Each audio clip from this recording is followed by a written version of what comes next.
more insight, let's bring in Jeffrey Hornung. He's a fellow for the Security and Foreign Affairs program at Sasakawa USA. You just wrote a piece on this. I lifted one section.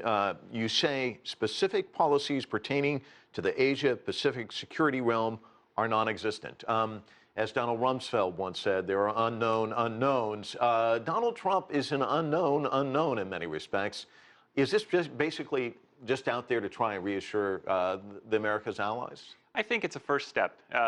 Because there are no specific policies that have come down so far from the White House, and you have this provocative behavior by North Korea, this is a reassurance trip, as was said in your piece, and it's meant to deliver strategic messaging to the region that the U.S. is still committed. Is there more of an environment, perhaps, for provocation, given the fact that the ROK has so much political turmoil, Trump seems so unpredictable? When you look to the DPRK, I mean, are those danger signs in a sense? I think you could make an argument in both cases. North Korea has shown a proclivity in the past to be provocative during transitions in South Korea and the United States in terms of launching missiles. But if North Korea also wants to have a more progressive leader replace President Park after her impeachment concludes, it's in North Korea's interest to be quiet and just lay calm for the next couple months. And one of the things that, of course, is of great interest to our viewers is the pivot to Asia.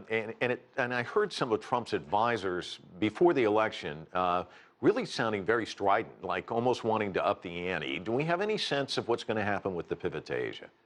My own sense is that the pivot to Asia will continue, but not in the form that we're used to. The Obama administration had an economic, a military, and a diplomatic component to the pivot to Asia.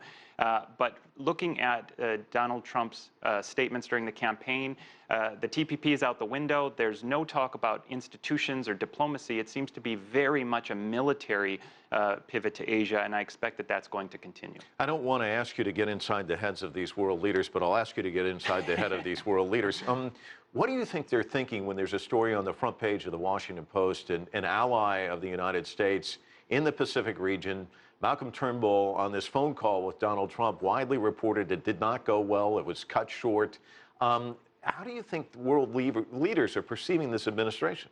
Well, I think if you look at that, today's news from the standpoint of Seoul and Tokyo, they're very anxious about the Donald Trump administration, and this is exactly why Secretary of Defense Mattis's trip is so important. And so seeing the comment this morning about the phone call with Prime Minister Turnbull is probably upping those anxieties a little bit and making Secretary of Defense Mattis's trip that much more important. We've got about 30 seconds or so. Give me your thoughts. Shinzo Abe coming to Washington, D.C. What do we expect to see there? I think you're going to see trying to reaffirm the importance of the U.S.-Japan alliance, trying to build the trust between Abe and Trump that they can work together. I don't expect to see any changes in terms of the alliance at this point. Probably talk a little bit about trade, because that was a big issue, but just trying to get the foundations of the alliance straight at this point and solid. All right, Jeffrey, thanks so much for coming in and talking to us. Really appreciate it. Thank you.